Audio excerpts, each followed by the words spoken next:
Сәлем достар, сіздер Леонбердин Ашнардың арнасындасыздар. Арнамда әртүрлі бағытта түсірімдер болғандықтан лайк басып, тіркеліп, қоңыраушаны басып, достарыңызбен бөлісуге ұмытпаңыздар.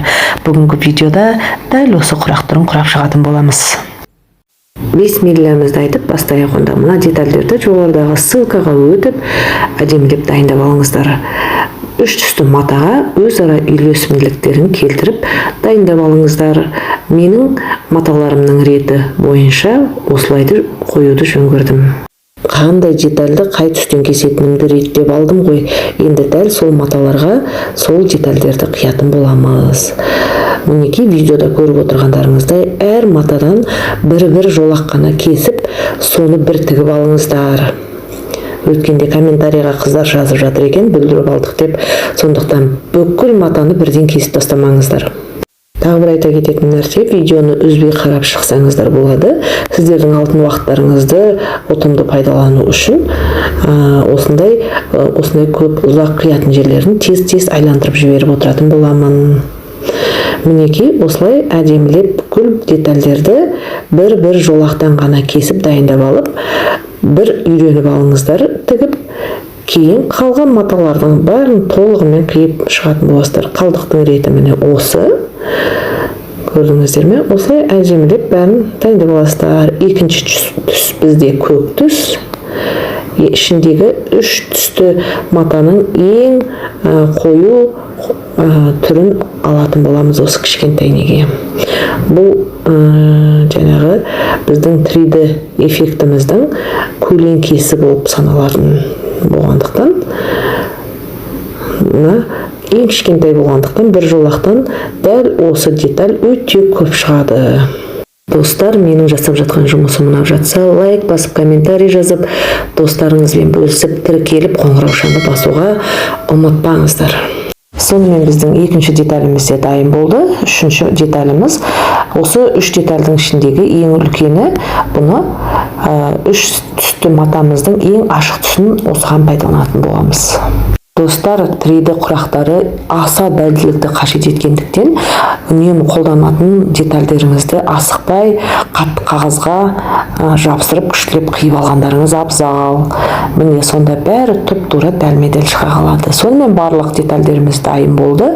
Енді бисмилля деп тігуімізді бастайық. Мен достар, міне дайын болған детальдерімізді әдемілеп осындай екі бағытта қойып алатын боламыз. Видеоға өте мұқият болыңыздар. Бұл екі бағытты, мысалы, құрастырып тігіп алған кезде бірін-біріне былай беттестіргенде, мінекей қараңызшы, былайынан алып былай беттестіргенде бетпе-бет түсе қалатындай болу керек. Сондықтан дайындап алған детальдеріңізді тұп-тура осылай екі бағытта құрайтындай етіп бөліп аласыздар. Кейін ең бірінші кішкентай деталімізді бір мен екіні әбден қосып шығамыз қазір. Флажок қып барлығын біріктіріп. Мінекей ортасын қақ жарып кейінірек үтіктейтін боламыз. Міне сонда өзі тұп-тура түсе қалады. Ендеше кеттік. Барлық осы бирюзовый цветпен көк түсті әдемілеп қосып шығатын боламыз. Алдында деталь дайындағанда дәл осы тігіске біз 5 мм қалдырған болатынбыз.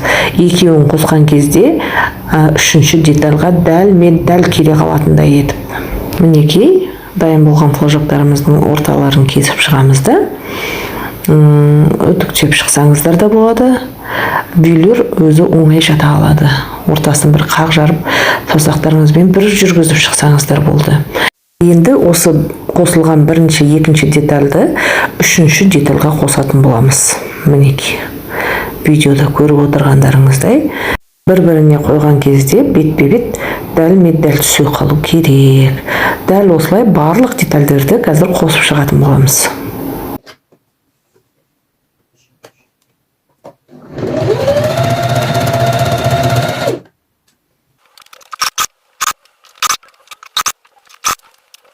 Мінекей барлықтарын әдемілеп қосып алдық. Енді осыны бір реттеп әдемілеп барлығын үтіктеп шығуымыз керек. Міне осылай қойып дайындап аламыз. Мінекей барлығын осылай дайындап қойып аламыз. Енді екінші бағыттағы детальдерді бір-біріне қосып шығатын боламыз қазір. Міне, ең алдымен жаңағындай 1 мен 2-ні қосып шығамыз. Кейін 3-ші детальге қосатын боламыз.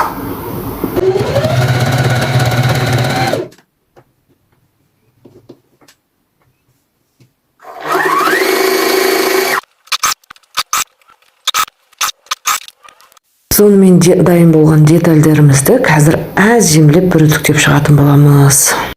Жаңағы тігістердің бәрінің ортасын қақ жарып, әдемлеп барлығын бүрітіктеп алатын боламыз. Мінекей видеода көріп отырғандарыңыздай басып үтіктеп шықтым. Енді достар, дайын болған осы детальдерімізді 2-2-ден қосып шығатын боламыз. Мінекей жоғары жақтан мына 3 бұрыштай отырып, оңнан солға қарай тігетін боламыз. Видеоға мұқият болыңыздар. Мінекей ортасын тауып аламыз да, оң жағынан ортасына қарай тігеміз. Инені, машинаның инесін тура тең ортасынан қадап, екінші басына қарай былай қайырып алатын боламыз. Міне.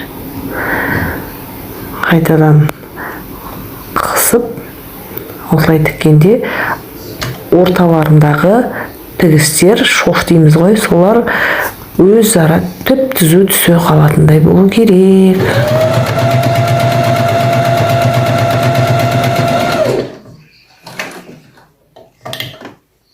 Мінекей барлығы дәл осындай түп-түзу қылып түсе қалу керек. Енді барлығын дәл осылай 2-2-ден қосып шығамыз.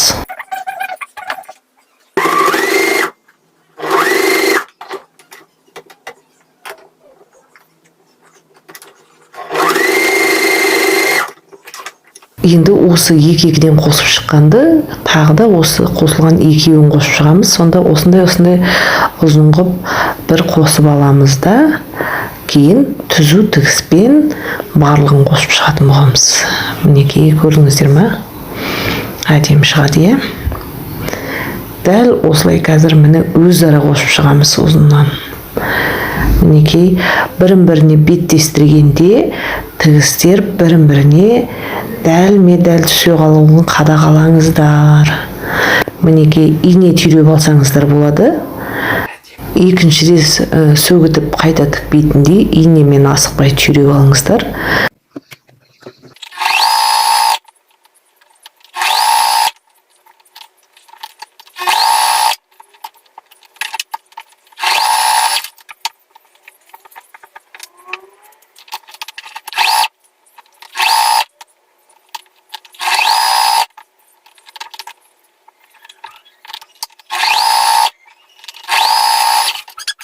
Достар, сіздер өз керекті көлемдеріңізге байланысты ұзындығын немесе жалпақтығын келтіріп алатын боласыздар. Менікі бұл жерде жастықтың тысы 53-70. Сол жастықтың тысына мына алып отырған 3 түсті матамның әр қайсынан 1 метр жолақтан тігіп отырмын. Мінекей қазір осы 1 метр жолақтан тігілген құрақтың көлемін көрсететін боламын. Міне сонымен дайын болды. Дәл осы құрағымды бір басып үтіктеп алатын боламын қазір. Міне. Енді жастығымның тысының үстіне қойып көрсетейін. Мінекей тұп-тура тең жартысы шықты, 53-70. Бір жолақтан жасаған көк түсім өте көп шыққан. Енді қалған 2 түсін жолақтарын қиып дайындап алдым да, міне екінші жартысын тұп-тура жартысын шығардым. Енді осыны өзара қосамын да, сол жастықтың тысына тегістейтін боламыз.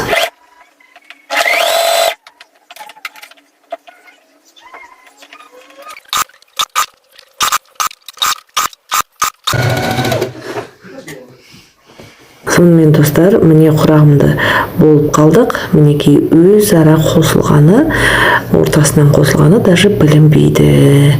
Дәл осылай құрап шығыңыздар. Достар, тағы бір айта кетейін, менің жасап жатқан жұмысым ұнап жатса, лайк басып, комментарий жазып, достарыңызбен бөлісіп, тіркеліп, қоңыраушаны басуға ұмытпаңыздар. Мінекей, дәл осы құрап алған құрағымыздың тең ортасын тағы бір басып үтіктеп аламыз да, жастығымыздың тысына тура қып, қазір қойып алып тегістеп қиятын боламыз. Міне, маған осы жастықтың түсі керек болады қаптауға. Енді жаңағы екі шетін тегістеп, метрмен тегістеп аламыз да, қиып тастаймыз. Достар, менімен бірге болғандарыңызға алғысым шексіз. Әлі де алдағы уақытта талай туындылармен бөлісетін боламын. Оларды жоғалтып алмау үшін ұмытпай қоңыраушаны басып қойыңыздар. Келесі видеоларымда кездескенше көп рахмет.